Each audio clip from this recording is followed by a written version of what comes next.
வாய்ப்பில்லை. அப்படி இருக்கும்போது அங்கு நடக்கும் அரசியல் தரமற்றதாகத்தான் இருக்கும். அதிலிருந்து எப்படி தரமான அரசு உருவாக்க முடியும்? ஒரு அரசை உருவாக்குபவர்கள் யாரு தான்? மக்கள் தான். மக்கள் தான் அங்க அதிகாரம் படைச்சவங்க. மக்கள் தேர்ந்தெடுக்கிற பிரதிநிதி தான் போய் நாடாளுமன்றத்திலையும் சட்டமன்றத்திலையும் உட்கார்றாங்க. அவங்க மூலமா தான் சட்டம் இயற்றப்படுது. ஆமாதானே? அவங்க மூலமா தான் சட்டம் இயற்றப்படுது. ஸோ அப்படி இருக்கிற சூழல்ல மக்கள் இன்னைக்கு அரசியல் புரிதலே கிடையாது.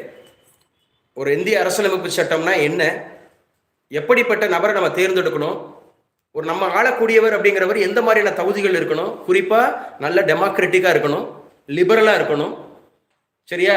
அதே மாதிரி ரிபப்ளிக்கா இருக்கணும், ஒரு லிபர்ட்டியா இருக்கணும், என்ன சொல்றது, ஒரு ரொம்ப அப்படியே ஆக்ரோஷப்படுறவராக இருக்கக்கூடாது, எந்த சாதியை தூக்கி பிடிக்கிறவராக இருக்கக்கூடாது, எந்த மதத்தையும் தூக்கி பிடிக்கிறவராக இருக்கக்கூடாது. அவருக்குன்னு ஒரு சாதி இருக்கலாம், தப்பில்லை, இருக்கு, அப்படிதான் இருக்கு நம்ம கட்டமைப்பு.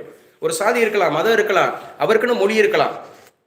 ஆனா மொழி அப்படிங்கிறது ஆளுமை பண்ணக்கூடாது, சாதிங்கிறது ஆளுமை பண்ணக்கூடாது, மதம்ங்கிறது ஆளுமை பண்ணக்கூடாது. ஒன்னே ஒண்ணுதான், மனிதம்.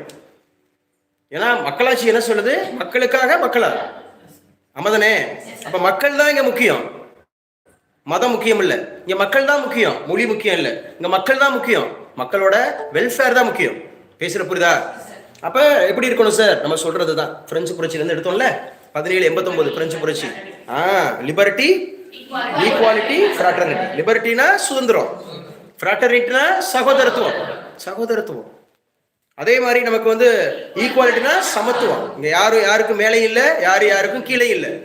ஆல் ஆர் ஈக்குவல் அப்படிங்கிற அந்த இதுதான் முக்கியமானது. அரசியலுக்கும் தரக்கட்டு